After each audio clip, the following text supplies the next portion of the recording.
Welcome back. It is my pleasure to now introduce Shayla Rivera. After obtaining an Aerospace Engineering degree from Texas A&M University, Shayla Rivera worked with NASA at the Johnson Space Center.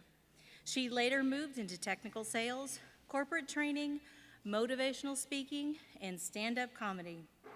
Currently, Shayla is the director of the Engineering X program and professor of practice with the College of Engineering at Texas A&M.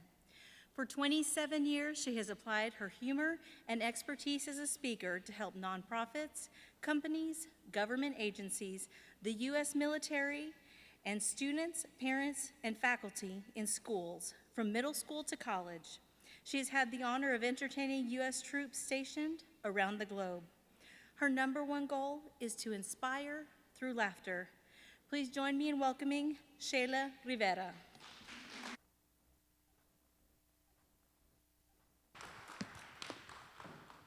Okay, I got it.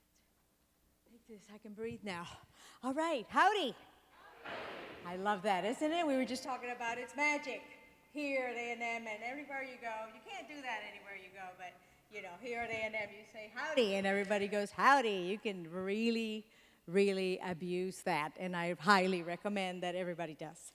I'm really happy to be here. First of all, I want to ask for a big round of applause for everybody who was recognized today. Thank you. Yes,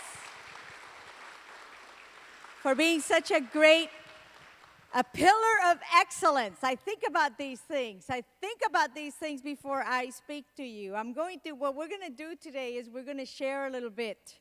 I just want you to settle in. I want you to be comfortable because I need to speak for 75 minutes. I can do it, but we need to relax. I want you to join me here. I like to tell everyone, and I fully believe this in my heart. I know that if you are here or if you are there watching, if you are anywhere near listening to what I'm going to say, you're supposed to be here. You are supposed to be here, and not because I have something to say to you, but because that's the way it works. But what has to happen is you got to choose to be here. Most of the time we're not where we're at, are we? You're here, present, the body, but the head is somewhere else. And what is she talking about? And I really have to go. And is this going to be 75 minutes? You didn't tell me that it's going to be that long. Okay, I'm asking you to join me here because what's happening is that our stories are becoming entangled because all we are is a story, right? You're a story, I'm a story. Today I get to cross paths with you while you get this beautiful award. So now we're sharing a moment, and now forever we will remember each other and we become part of each other's story. And that's what happens every single day out there. And we go through life without even thinking about it, without even recognizing what an outstanding thing that really is. I'm going to share my story with you, but I want to tell you, I want to ask you, just remember when 2020 conjured up perfect vision? Before this year, 2020, if somebody said, hey, it's 2020, and you can see clearly, right? 2020. Now 2020, somebody says 2020, and at least you will roll your eyes to the back of your head. I'm ready for this thing to end.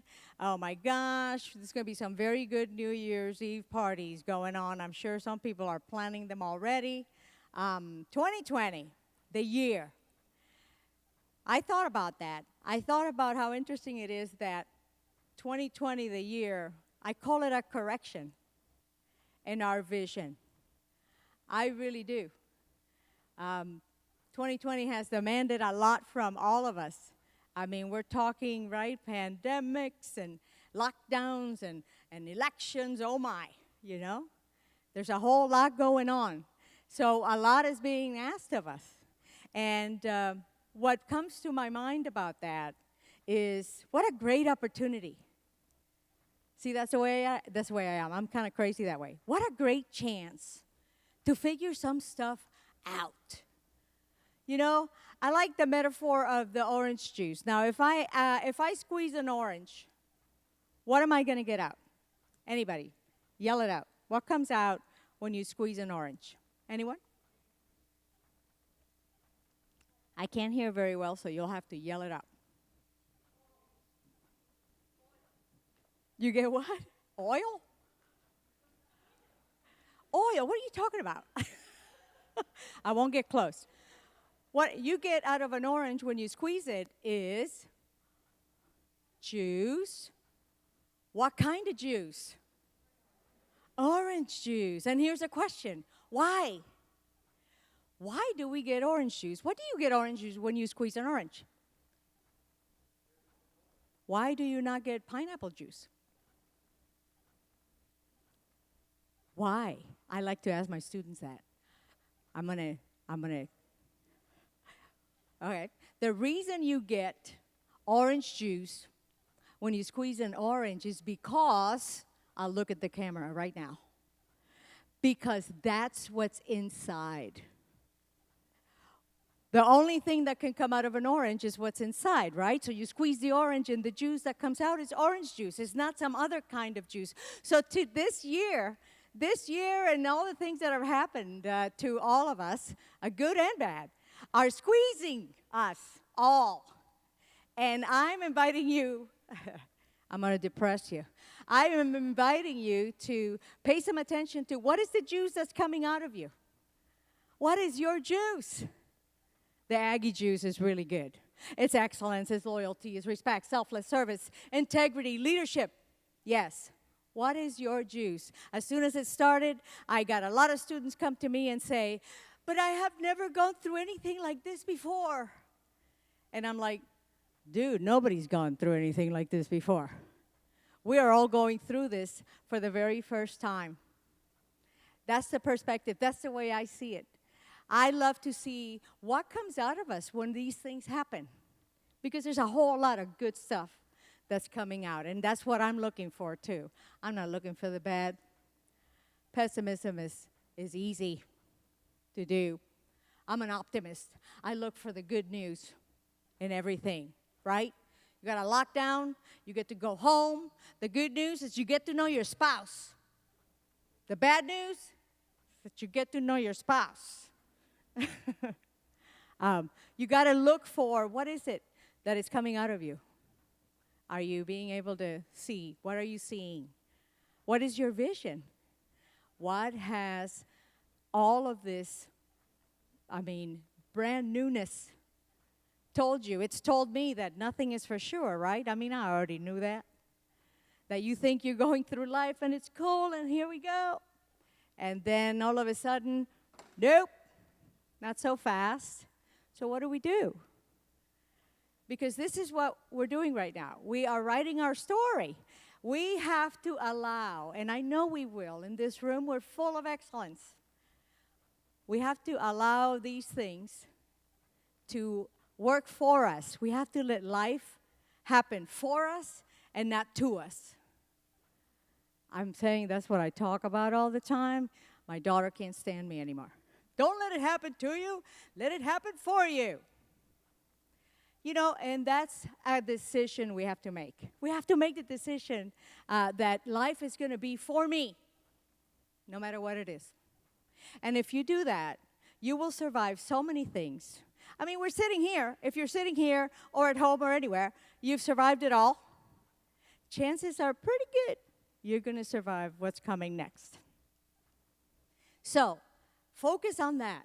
That's what I'm looking at. I tell my students, I tell our students, they don't like learning from home and all of that stuff. And I say, you know what? This school, this amazing school, we got into gear, and boy, did we turn it around right after spring break. We're going to put everything online, and, it wasn't easy for us. But I tell them, we came up to this line right here for you. And now you need to meet me over here. I can't do more. You have to get those core values out there. Yeah, it's boring. Yeah, it's hard. But guess what? It's hard for all of us. Because you know, beyond this whole thing that's happening right now, there's going to be stories told, and they're not all going to be bad. And some people are going to say how they thrived and how they grew. And are you going to be one of those people? We are now going to become, not just us, but everyone in the world right now becomes the person that can then in 20 years help another generation go through something similar. This is not the first time that things go wrong, right? I thought she was going to be inspirational. No, I just want to put that perspective in your head. I want you to pay attention to what you're seeing in your mind. I want you to kind of contemplate, what has been my juice? That's something that you have to do by yourself. Because that's really what's good. That's the pen with which you write your story. Because we're all in the same bus right now, right? And when you were handing out awards, which is a beautiful thing, to all of you who got an award today, I was listening back there, and what I heard was part of your story, and what makes you you, and all of that. And I love that, because I think that we are not sharing that anymore. I don't think that we are doing that enough, to sit down with another, even if it's the person right next to us that we're married to or not or whatever, and share something about our story that maybe they don't know. We have just gotten to be kind of aloof, I think, a little bit. I like to say right now that humanity, the noun, needs humanity, the verb, right? Humanity, the whole thing, needs each one of us to dig in there and find that compassion and that caring and that giving and that generosity that makes us human. And I see it all over the place. I do, especially here at Texas A&M. It makes me very proud to be here. I got here in a very strange way. I knew nothing about Texas A&M. I was born and raised in Puerto Rico, and I was happy in Puerto Rico comiendo mofongo y bailando salsa. Forget about it. I knew nothing about Texas A&M. I knew very little about Texas at all, you know. So I want to share with you the way that I got here, because what happened is throughout this talk, I'm going to give you some of the things that I learned through my, moments of struggle in my life. And I want you to find the same things in your own story, because you're not thinking about your own story enough either. See, I was 17 years old when I came to Texas, and the way it happened is, in Puerto Rico, when you graduate high school, you actually go to your graduation first, and then you go to your senior prom, or senior prom, like we say, right? So this is how I got here. I went to my senior prom. My senior prom ends at 4:30 in the morning. At 7:30 that very same morning, my parents had me in a plane, leaving Puerto Rico forever, moving me to Houston, Texas. You know what they say about Houston? Life is too short to live in Houston. Not true. I like Houston, but the roaches were big. Our roaches are much bigger in Puerto Rico, but that's another story. But I want you to understand that there was a big problem for me. And the problem was that I didn't speak English. I spoke no English, none whatsoever. I mean, I did. No, that's not true. I spoke the Puerto Rican. I knew the window. I knew the door. But I didn't know the language. I didn't know English at all. I had to learn English in Texas, which is not easy because you don't talk English either. So I got here, and I'm 17, and I'm scared. And I told my mom, I said, Mom, I don't speak English. This is going to be a problem. I'm going to A&M, right? And she said, she was very supportive. Latino women are very supportive like this. She just said, I don't care. So she said, I don't care. Handle it. But she gave me 2 weeks. She gave me 2 weeks to get over it. You got 2 weeks to get over it. I don't know about your mom, but my mom was really giving like that. Whenever you had a problem, you got 2 weeks to get over. You got a rash, 2 weeks, right? You got a whatever, 2 weeks. So I sat down and I started watching TV. And, the year is 1979, okay? Some of you are of my sexy generation, okay? So it's a while back, and I'm watching a show. It's called The Gong Show. You remember The Gong Show back in the day? Very strange show. Seriously, you guys, I don't know what you were thinking. But I'm watching it because it's visually interesting, right? I mean, I don't know what they're saying, but I know that there's some weird stuff happening on TV, and I see that the guy introduces the next act, and out comes this woman, right, that was humongous. She was huge. She was wearing a bikini, a thong bikini. Well, maybe it wasn't a thong, but when she walked, it became a thong. I don't know what happened. But she walks up to this piano, a grand piano, and she plays it. She sits down and plays it like a concert pianist. It was amazing. And I said, whoa, I'm missing out on something here. Because I know what's happening there, but I don't know why. I mean, and I got so righteously upset that I said, that's it. That's it. I'm going to learn this language. I'm going to learn it right. I'm going to just master it. I'm not going to talk like this. I'm going to do it right. So I turned off the TV, and I got into my room. I went into my room, and I got a book, and I started reading out loud. Now, the reason I did that is because, you know, in Spanish, if any of you speak Spanish, Yesenia, tú, español, yeah, you know. So the thing is, the reason, I didn't want to have too much of an accent, so the reason that, you know, when we speak Spanish, we sound so sexy like that, is because the muscles of our mouth just, you know, when you learn Spanish as a first language, the muscles do whatever they want. Hacen lo que le da gana, right? But in English, if you want to sound erudite, you have to train them to be sexy somehow. So I would read out loud. Didn't know what I was saying half the time. But here's what happened. Here's my first quantum leap. 5 months later, I find myself here at Texas A&M University. Whoop. Talking to one of my professors in aerospace. And in the middle of that conversation, I arrive. Have you ever been there? You're somewhere, and then all of a sudden you go, oh, you kind of get there. In the middle of that conversation, I have this thought. I go, whoa, check me out. I'm actually carrying on a conversation in English with this guy. How cool is this? And then I had another thought. And the thought came fast, and I said, wow, if I can do this, I can do anything. Because it's a language I just mastered, right? And then I had another thought. But this third thought, which is not easy to say, third thought was not really mine. It was almost like something that I received, a whisper. And the whisper said to me, remember, if you can do anything, then anybody can do anything. And those thoughts, that moment, stayed with me so clear in my head. And it's taken me to do and to be, and everywhere I've been, and to do everything I've done. I know for sure that anybody can do anything they truly want to do. They just have to really want to do it. If anybody's done a thing, you know it. Anybody else can do that thing or even better. But you have to really, you know, resolve, right? So I love that. I paid attention to that. And why was it a quantum leap? It was a quantum leap because I know, and I can tell you for sure, I am a scientist, I can tell you for sure. It was a quantum leap because I know that I learned and mastered the English language the moment I said, that's it. I just, in that moment, that's when I learned it all. The moment I resolved, no more. It just took 5 months for me to just kind of work it out.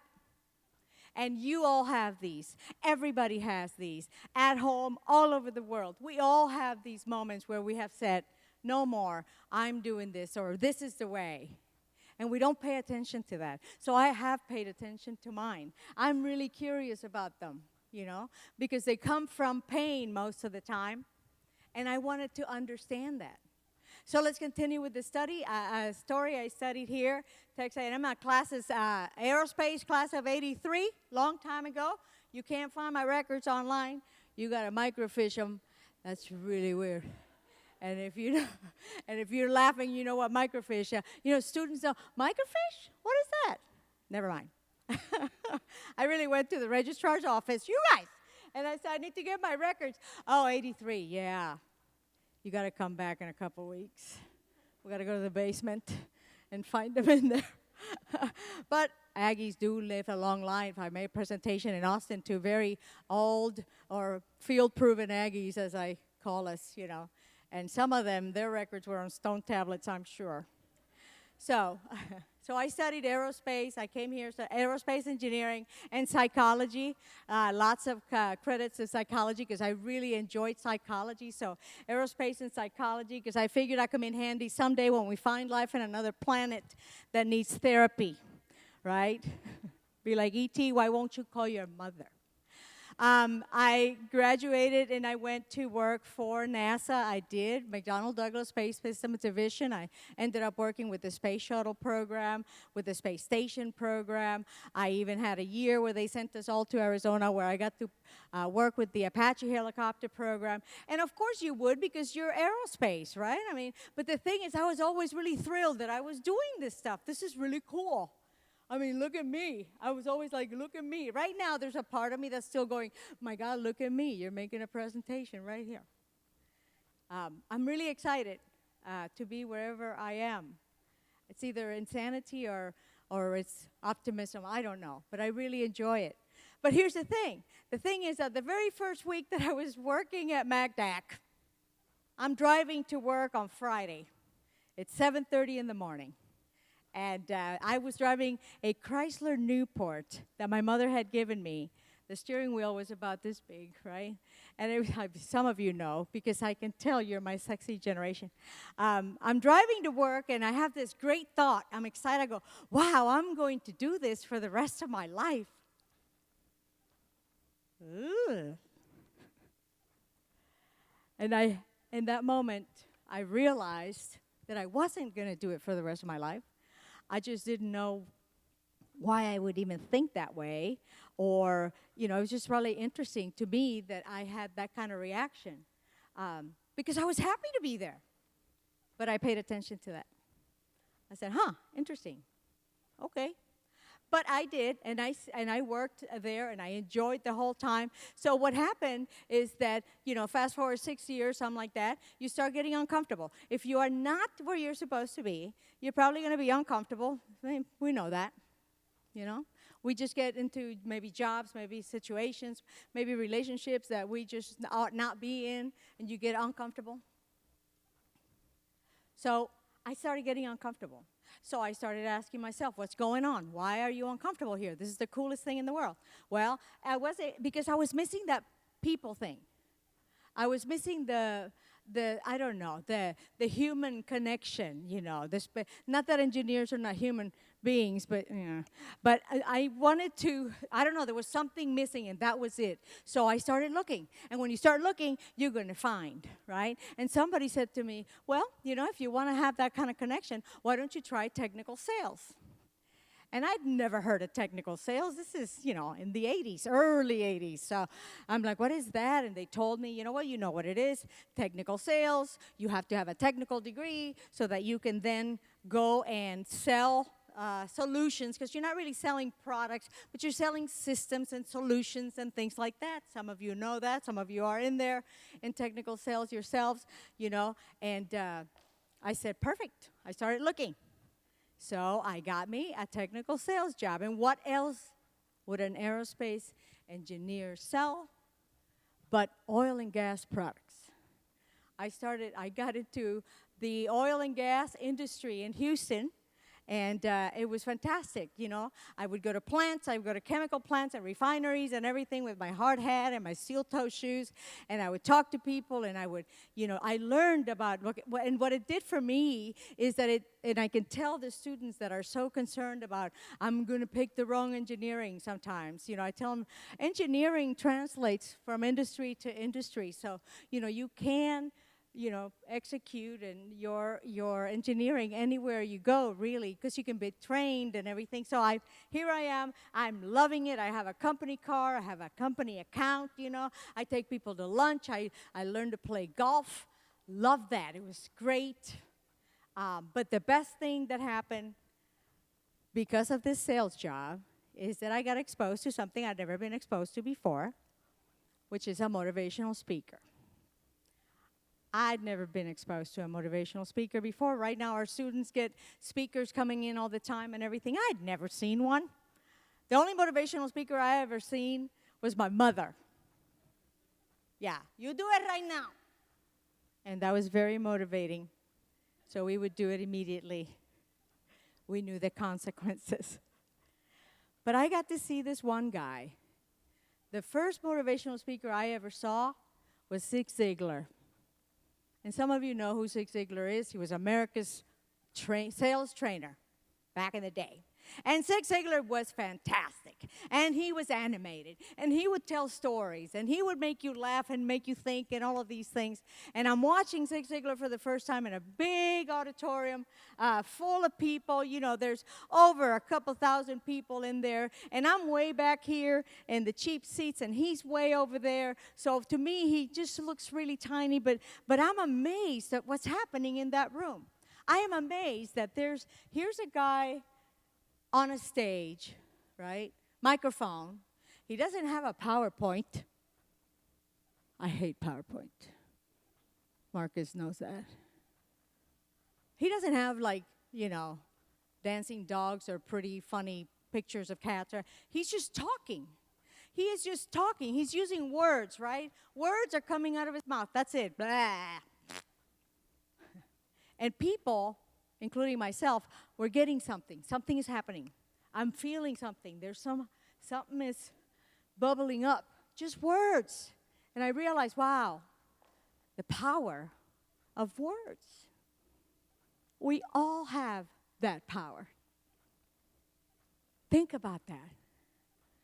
Everybody has the power of using words. Words can do anything. They can elevate, they can build up, they can tear down, they can, uplift, they can depress. Words. And we don't use that power. We don't use it. Not on purpose. Not really. And I was taken by that. Wow. One day, I want to do that. I didn't even speak English a few years before, and now I want to be a speaker, right? I don't even know what a speaker is, but that he was doing, I wanted to do that. Because there is so much power in that. And I want you guys to think about that. I work with a guy, that's a vegan. And if you're a vegan, that's cool. I eat cow once in a while. But, he's very militant. And he wants everybody to know that. And you go to lunch with him, it's like, oh, my God, and you people, and it's just all negative and coming out, and blah, blah, blah, right? And I finally said one day, isn't it interesting that you care so much about what goes into your mouth, but you don't care about what comes out?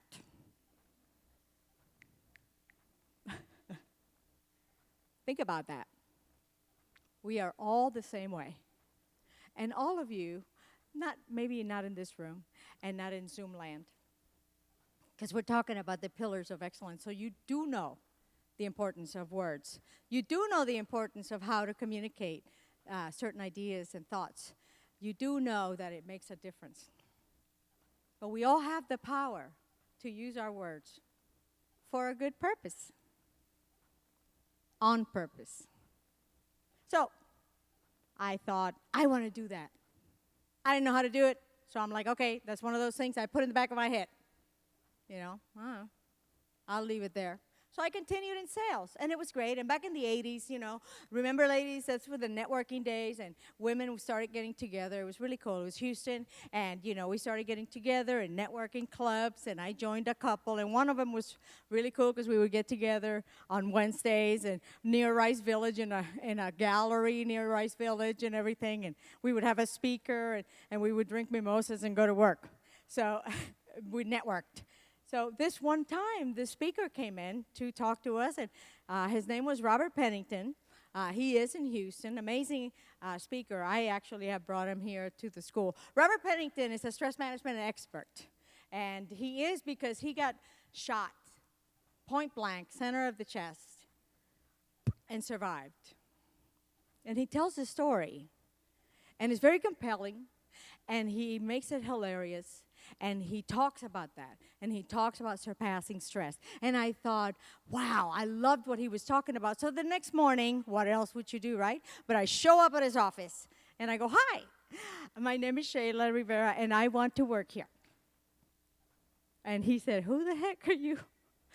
So I'm sorry. My name is Shayla Rivera. I saw you yesterday. You came and talked to my network.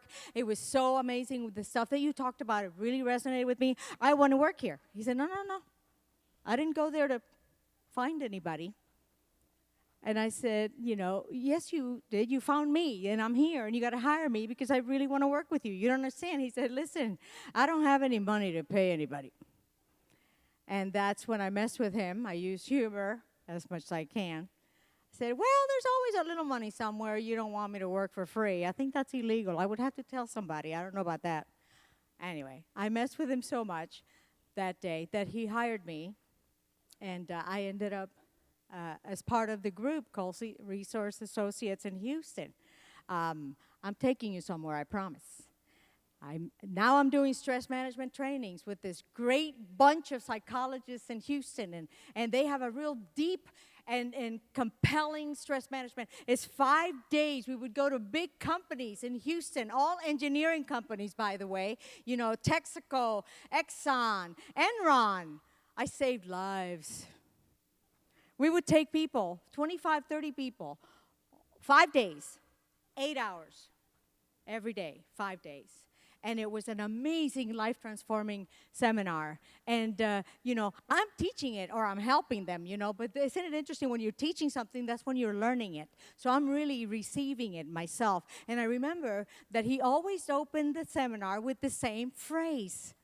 And the phrase was, what you're unaware of controls you. What you become aware of, you can change. That was the first thing out of their mouth every single time. What you're unaware of controls you. What you become aware of, you can change. What does that have to do with stress? Wait a minute. But boy, it resonated with me. For some reason, I knew there was something in that phrase for me. I had no idea what it was. I mean, of course, when you think about it, what you're unaware of controls you. What you become aware of, you can change, of course. If you don't know what you don't know, whatever. But I knew there was something deeper. So I put it back in the Pandora's box of my head. And because I wanted to seek understanding. And I did finally understand it when I went to see Zig Ziglar one more time. The next time I saw Zig Ziglar, he was talking about flea circuses and how we are like fleas that day. You all know that there are flea circuses out there. They're a real thing. They've got tarps and, fleas perform in a circus and everything. And, they do it out in different countries. Not here. I've never seen a good flea circus anywhere. Close, but circus animals with fleas. But he was talking about that. And the interesting thing was not the circus itself.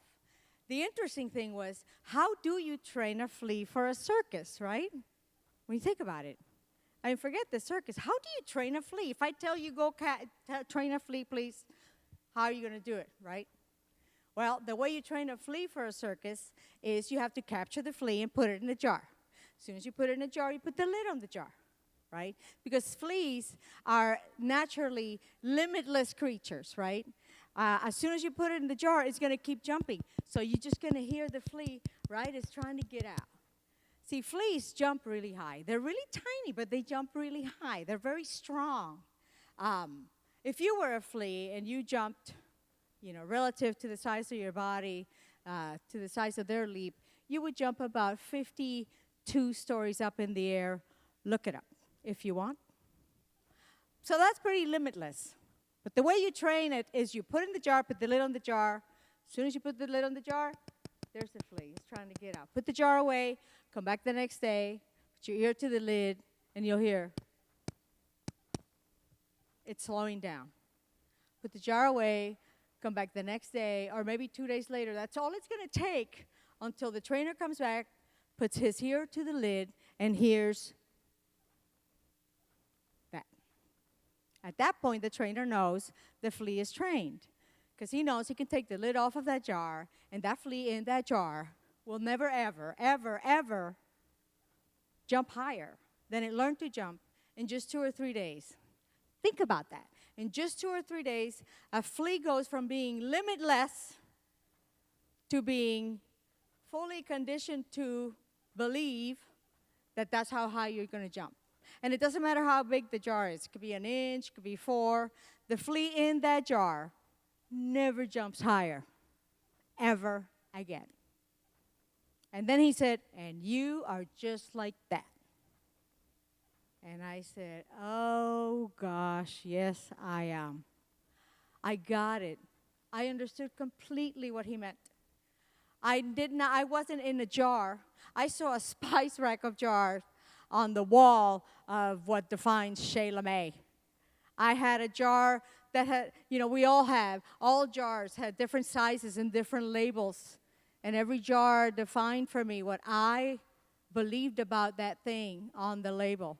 I had a jar labeled Shayla and what she believed about that. I have a jar labeled love and what I learned about love. And, love is a two-way street, and you better do for me, and I'll do for you. And, love is hard and whatever. Love is no such thing. Love is only one way. Love doesn't work in a two-way street. You only feel love when you give it. Think about it. I can prove it because I can tell you about Manolo. Oh, Manolo in high school loved me, and I hated him with a passion. Everybody made fun of me. There's Manolo. And I hated Manolo. And here's the thing. Manolo felt love for me. Oh. I didn't feel any love for Manolo. Love is only felt when you're giving it. That's it. Love goes only one way. Somebody can love you back, and that's great, but that doesn't give you the feeling of love. There's a jar labeled money, and we think what you think is possible money-wise. There's a jar labeled, God. We all have God in a jar. We all have our own idea of what these things are. Think about it. And I realized that day that I was all into all of these different parts of me were defined by something other than me. And see, what Zig Ziglar did that day when he said, and you're just like that, he made me aware of something I was not aware of. I wasn't aware of my jars. I wasn't thinking about it that way. So he placed me in all of these places, actually. He made me aware of my jars. And today I'm making you aware of your jars, if you will. Because, I know one thing, that you are a bunch of jars, I'm a bunch of jars. When we're born, we're completely free and, limitless, just like the fleas. Just like the fleas. We come out, think about it, we have no idea what's right, what's wrong, who's right, who's wrong, who looks one way or the other. It doesn't matter. We learn. The simplest example is, the baby going to reach for the hot stove and, it's just, don't touch it. Don't touch it. That's that lid right there. Parents are trying to protect you, right? Don't touch it. You're going to get burned. My dad used to say, let her touch it one time. She'll learn. He was right? But think about it. When you learn from always this, when your experience is always no, you never really know why. I'm not recommending that you let the kid touch the hot stove, please. But you don't really know why. If you touch it and you get burnt, you're gonna know why, and you're not gonna want to do it again. So the distinction is when you learn with somebody else's experience by being limited, by hitting that lid, right? Is one thing. When you learn from your own experiences, it's something completely different. And we don't work on that. We don't encourage that so much because as parents, we want to protect our kids, right? We don't want them to, get hurt and stuff like that. But the thing is that we all have these jars. We got put into the jars of our parents, and they were put into the jars of their parents, and society and culture and all of these things. I'm telling you, look, when I was growing up in Puerto Rico, I was Puerto Rican. Then I moved to Texas, and that's when I discovered that I was a minority and a female, and in STEM, and olive skin. I wasn't even brown, I was green. I didn't even know. Didn't grow up with that constant reminder and awareness. So it was interesting to me.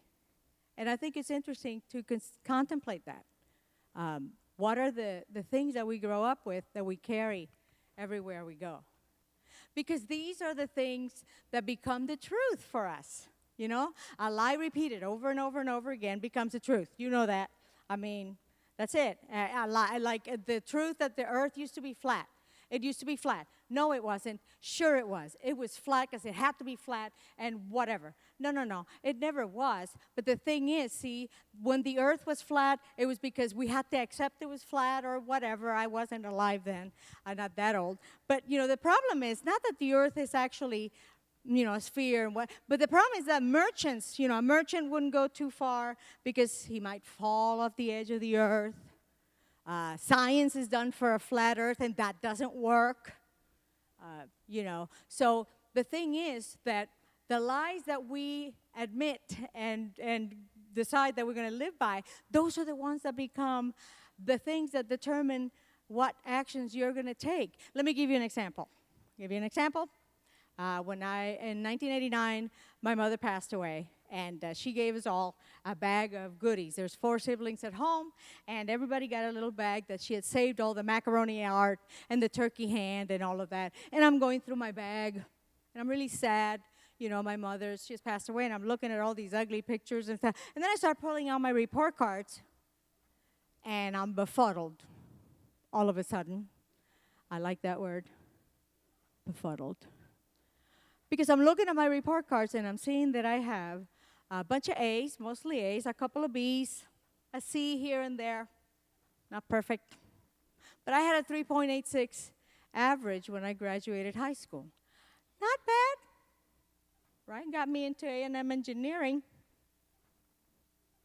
But I grew up knowing that I was dumb. I was blown away.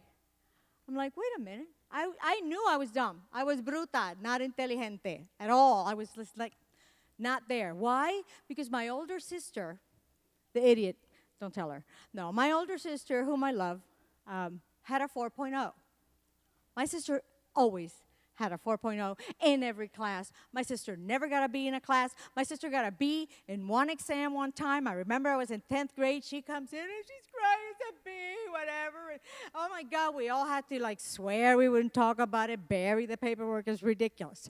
But my sister was summa cum laude, and she would go into the room as soon as she got home and go study. And I wanted to ride my bike, right? And the thing is, my mom always said to me, why can't you be like that? Why can't you be like that? Listen, I know my mom didn't try to make me feel bad, or she wasn't trying to make me feel dumb. But to me, that became, Dad was smart, and I was not. And here's where words can really make such a big difference. Mom could have said, sweetie, you're so close to a 4.0. Don't you want to be, you know, magna cum laude or summa? I'm so proud of you. You're so smart. Come on, how about a little bit more or whatever? And, you know, I'll give you $100. I don't know. Bribe me. I'm open. But I only heard, why can't you be like that? So I grew up knowing that I wasn't smart. But wait a minute, Shayla May. You came to Texas A&M. You studied aerospace engineering. You went to work for NASA.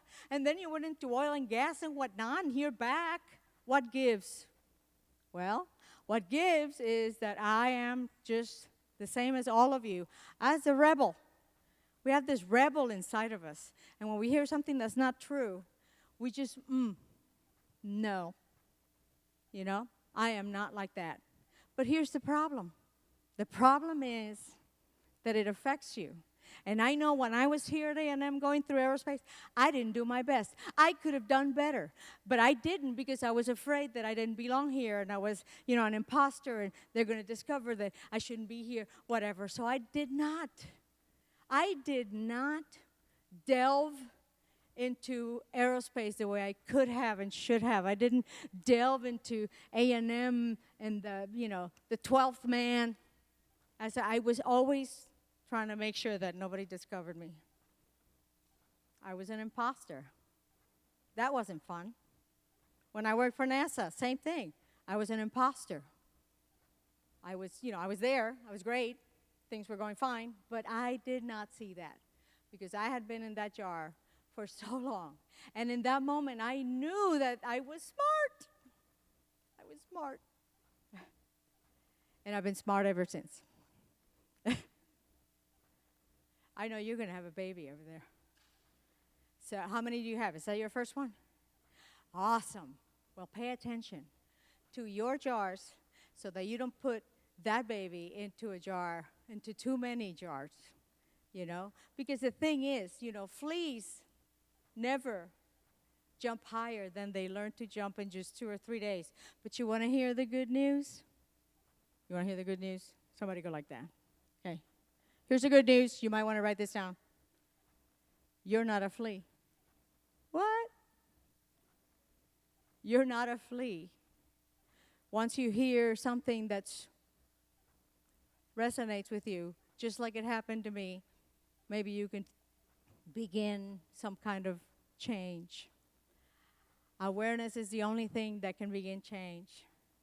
We can jump out of the places that we have been conditioned to believe certain things. You're this, you're that, and the statistic here and the statistic there. And I like to remind you the statistics do not apply to the individual. They don't. So you can tell me, oh, well, Puerto Rican woman, and you're this, that, and you should be doing it. No, like, not me. No, you believe whatever you want to, but I am an individual. I am an observer. I am not something that belongs in a group. And we need to see ourselves that way. I don't want you to go out there and see everybody that way. No, I want you to see yourself that way.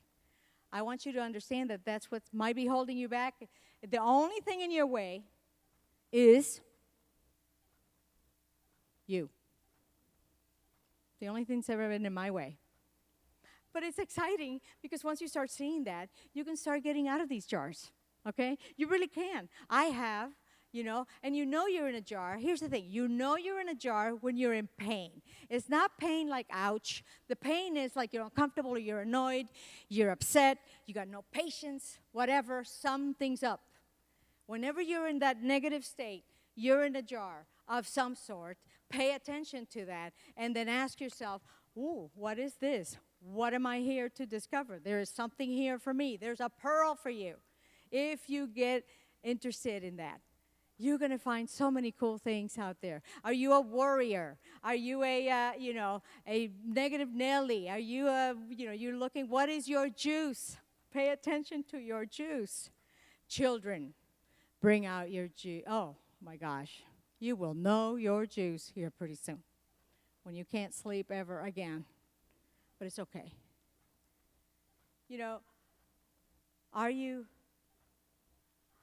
What jars are you in? What do you think about? What do you see? What do you see? Let's talk quantum physics real quick. Okay. I speak a lot on diversity and other things. Can I have some of your water, Daryl?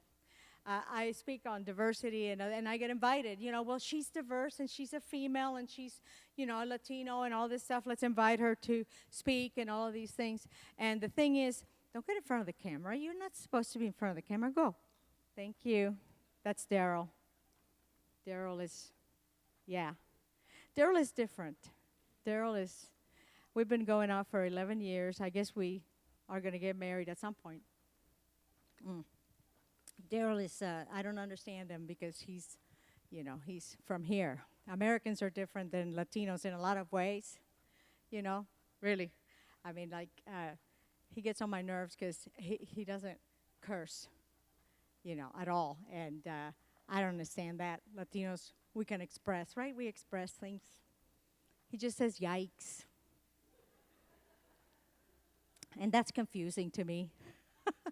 I mean, seriously, there's sometimes, like, he stubbed his toe one time, and the toe broke, and it was pointed that direction completely, 90 degrees. And he goes, yikes. I'm like, dude, I mean, even God would curse a little bit right now. I mean, that's pretty crazy. And but he's trying. He's trying to be more Hispanic. He's trying to be more Latino. He says, show me how to be more like a Latino man. Show me. I'm like, what, you going to cheat on me? I don't know. Just kidding. But I said, just be nice to me. Talk to me. Caress me. Be sweet. And he says, okay. This is how he caresses me, ladies. Ready? Like this. He pets me like a dog. Seriously. I don't understand. We were going to Lake Tahoe one time. I was going to go work in Lake Tahoe, and I'm driving in California. We lived there at the time, and we're going north on PCH, right? And it's 5 o'clock, and I'm driving, and the sun is setting right there, and it's hitting me right on the window, pow, right there, right? And he's sitting next to me on the computer working because, you know, that's what he does all the time. So all of a sudden, he looks up at me, and he says, oh, honey, you know what? In this light. And I got excited. I said, here comes my compliment. I go, yes. He goes, in this light, I can see 2 hairs coming out of your chin like this. I'm like, great, now I'm the chupacabra. Who knew? That's one of the things I do. I like to talk about the differences in our, you know, we have differences, and the differences are to be celebrated and to have fun with them. But at the bottom of everything, we are the quantum observer. We are the quantum observer. 1929, they get together in Brussels, Belgium. The Solvay Conference, the fifth Solvay Conference happens in Brussels. Beautiful place. And they're all there, right? The physicists are all there. Because at the turn of the century, if you know or don't know, look it up. It's really interesting. You had a lot of stuff happening in physics. A lot of things. You had theoretical physicists like Einstein, people like that, and you had quantum physicists, you know, like Borg and all these people, Heisenberg, whatever. And they got together because they were trying to come together in physics and determine things and find a common ground. See, theoretical physicists like Einstein like equations. They like equations because equations are predictable. You can plug, you know, you can have this equation, and you and I can plug in the same numbers into that equation, and we're going to get the same answer, right? But theoretical physicists like that, but see, quantum physicists were saying, yeah, we get that, but we're having a problem. We're here to discuss this problem. The problem is that we're finding in quantum that the observer is affecting the results of experiments. And theoretical physicists like Einstein said, what are you talking about? That's ridiculous. See, what that means is that if you and I are 2 scientists, and we are running an experiment, and you say to me, okay, Shayla, I've already plugged in all the numbers into the equations. I know that experiment is going to behave clockwise. I said, no. You really don't know what you're talking about, because I've already plugged in the same numbers into those equations, and I know that experiment is going to behave counterclockwise. Here's what happens. When you go into the laboratory and run the experiment, your experiment behaves clockwise. When I go into the same laboratory, run the same experiment using the same equipment, the same variables, the same everything, procedure, everything that you did, my experiment behaves counterclockwise. The observer is affecting the results of the experiment. Look it up. Not making this up. I mean, we had it explained to us in a much simpler way by our mothers.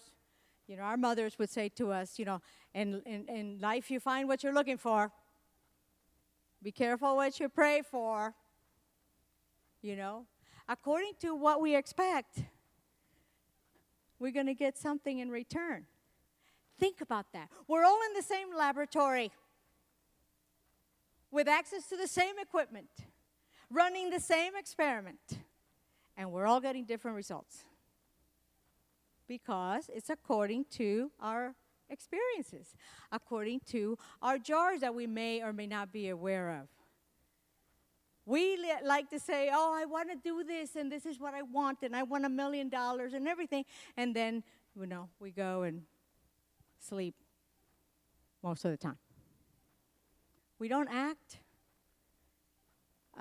according to, we can want something, but those jars are a lot stronger to us. The pull is a lot stronger. I know it. It was for me. But I know also that if you decide to start jumping out, you're going to jump out of your jars. You're going to start paying attention, and you're going to say, you know what? This juice coming out of me right now is not very good. I think I'm going to do something better. I think I can do something better. And you will.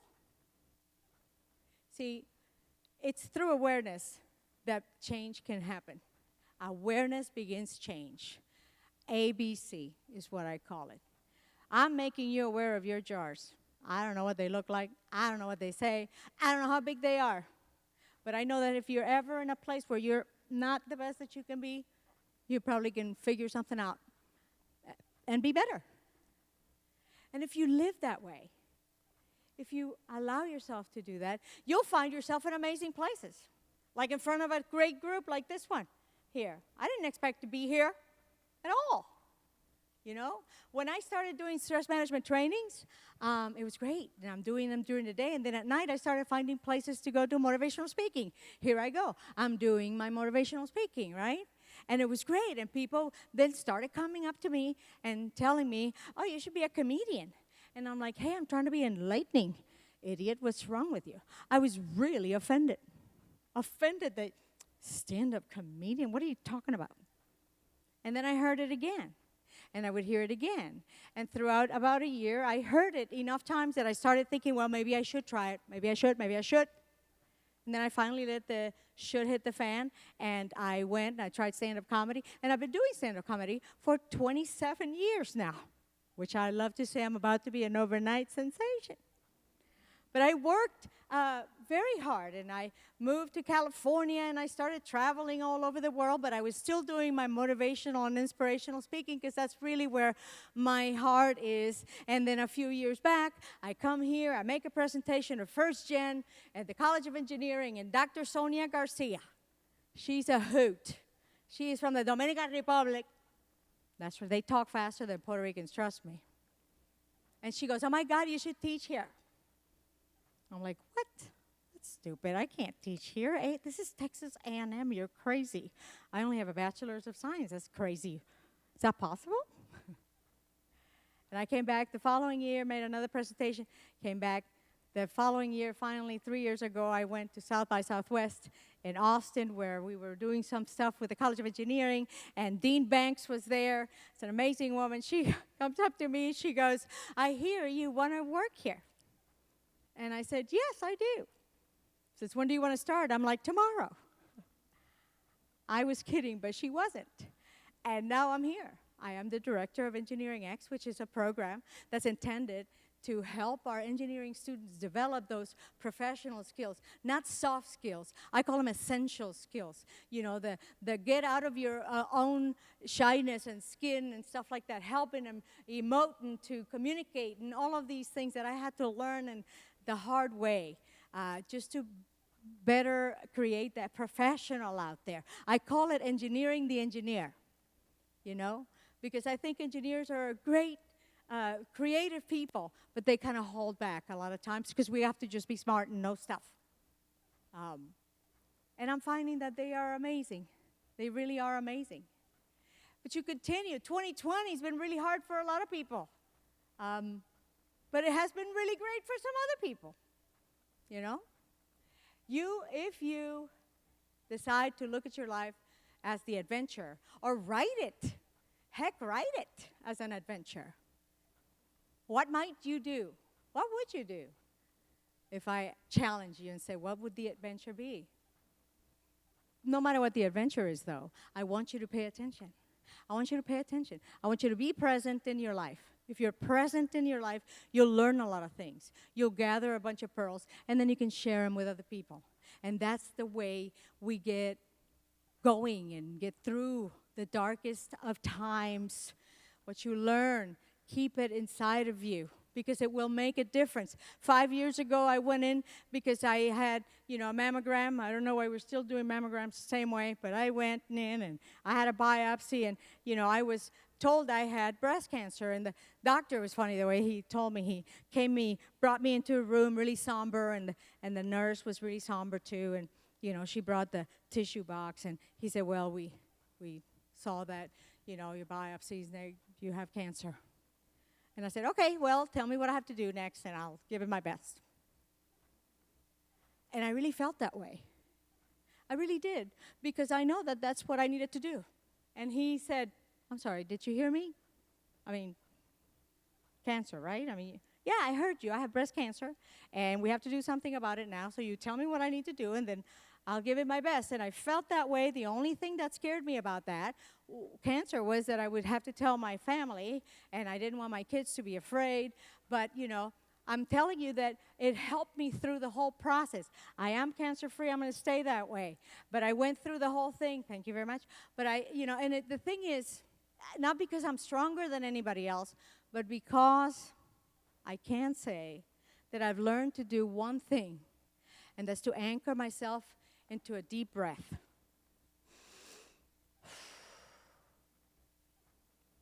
We don't breathe enough. Breathe. You can make it through anything. You're going to make it through 2020. I promise you. If I'm standing here, you will as well. 2.5 years ago, I went and did another show in Lake Tahoe. And I returned at midnight. We landed in Austin. And, got to drive from Austin to College Station. Took 2.5 hours. So I got home. At 2:30, went upstairs to find the body of my son, who had passed away, I don't know, an hour prior. The TV was on. Everything was on. Every time I remember that, I'm sorry. I feel that moment. My son, who was my heart. I tell my son he's the beat of my heart. I tell my daughter, you're the air in my lungs. And he was gone. And in that moment, I had to do only one thing I could do, was to surrender. And I told him, I forgive you. I hope you can forgive me. He didn't kill himself, but he's the reason that he's gone. He had a lot of pain. He has a tremendous story that I will share with people one day. Not yet, not ready yet. Too much pain. But here's the thing that I've learned. I've learned one pearl that came from that is that, what do you do when your heart rips like that? It rips forever. You're never going to be the same. You start looking for, how is this happening for me? I had to ask myself that. This is what I do. I speak. I try to encourage people. And I lost my son. If my son had said to me, Mom, can you carry this for me? I can't do it. It's too much, too much. I would have said, give it to me and give me 10 things more, because I would do anything for you. But here's the thing. I couldn't do anything. You have to do the work for yourself. We can try all we want, but the best thing we can do is to be an example to our kids, because they are learning. They are.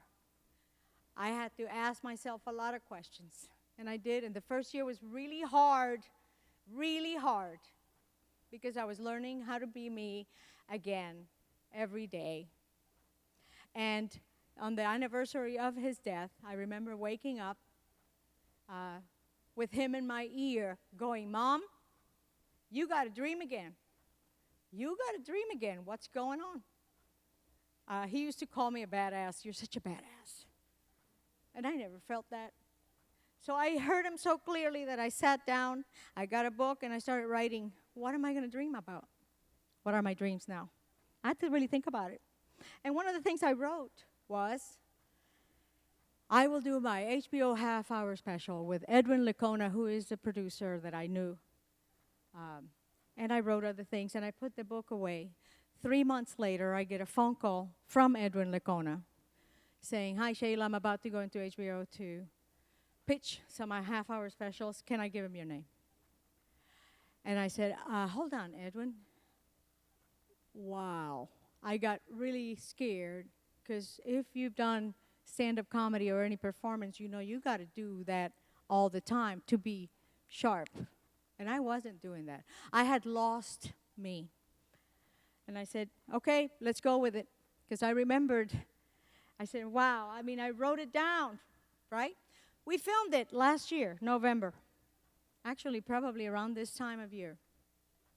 Closer to Thanksgiving, actually. We filmed it, and I hated it. I couldn't. I've been funny. I am pretty funny. But I'm not that comedian anymore. I wasn't that person anymore. And I performed. And who was performing was not, I felt like an imposter again. I wasn't authentic, because if you're a comedian, you're supposed to talk about what's in your life in this moment. And I just went up and I did some comedy show that I would have done whether Michael was here or not. And as soon as I got off the stage, I ran to a dark corner in the theater, and I was dark. I said, "Oh my God, I've dreamed about this all my life in comedy, and this is the best that I can do. This is what people are going to see." So, you know, I know these things take a while, and we started this year, and then the whole pandemic hit. And I thought, great, maybe HBO won't put this thing out, because I know they take a while. I mean, that was the thought that came to my head. But a couple months back, they called and said, "Okay, you're going to be the first one coming out." And I said, "Really, you guys? Okay." And I didn't want that out, but it's out. I'm not telling you so that you watch it. I'm telling you because there's a story here, like there is everywhere else. I said, "Okay." He said, "But since the pandemic hit, we have to really be careful, and we're censoring everybody's set, and we're doing some joke changes, and we're taking some things out and move. So now there's 3 minutes. We want you to film something for the end of the special. So if you watch it, make sure that you go through the credits and watch the last 3 minutes." They said, I'm like, "What am I going to say?" They said, "Well, just say something like, 'Thank you for sharing your pandemic time with me, and I hope you laughed,' or whatever." I don't know. Every time I did that, I felt like a fake again. In front of, no, I just couldn't do it. And then I finally understood it. I finally understood what was going on, because I hurt my son again. You see, he said to me, he reminded me of something I always read to him, because he really reminded me of this, which is Theodore Roosevelt's Man in the Arena. He was that guy. He would go in there, and he was just the most amazing person. And he reminded me of that. He said, "Mom, you don't like this.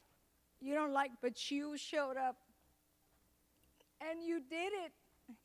You performed that thing with that pain. You did it. You were the man in the arena, like you told me." And I understood that. I understand that. But we are all the man in the arena.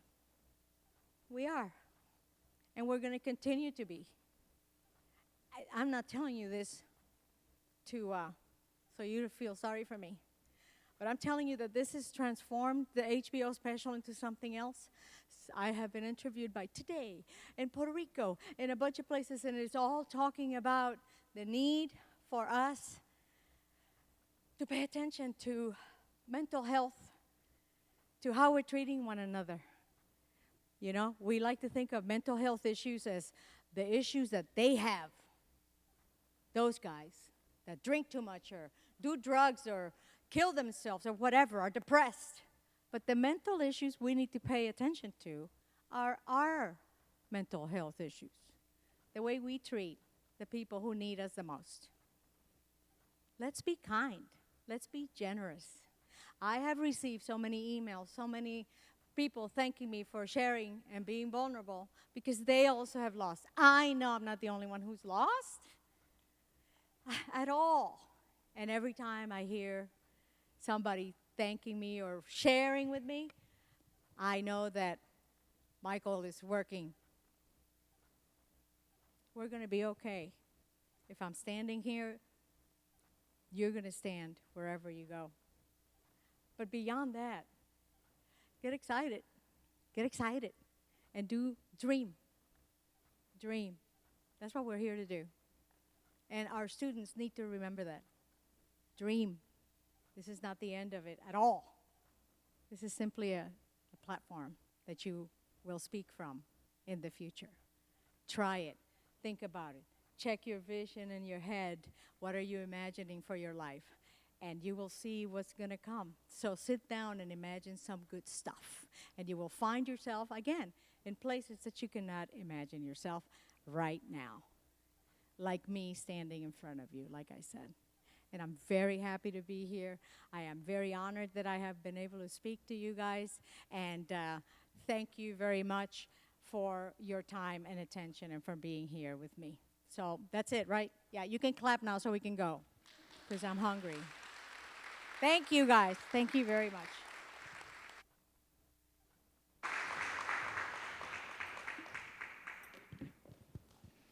Thank you so much, Shayla. We appreciate your words. We appreciate you reminding us of the power of words, and we certainly appreciate hearing your story. I would like to thank our Vice President, Joe Pettibon, for making today's event possible and for supporting staff achievement through this awards program. A special thanks goes to the Enrollment and Academic Services Professional Development Committee, members Lauren Haverkamp, Sarah Boo, Marco Cortez, Mary Beth Graham, Judy Haas, Jennifer Hancock, Amanda Hull, John Owens, Jay Phillips, and Austin Stoker for planning today's event and coordinating the awards program. As we each work to continue to elevate Texas A&M's status as a world leader in higher education and research, let us all set excellence, service, adaptability, integrity, innovation, and diversity as our personal pillars and goals for this next year. Congratulations once again to all of our award recipients. This concludes our program. Thank you for joining us today. Good evening and gig 'em.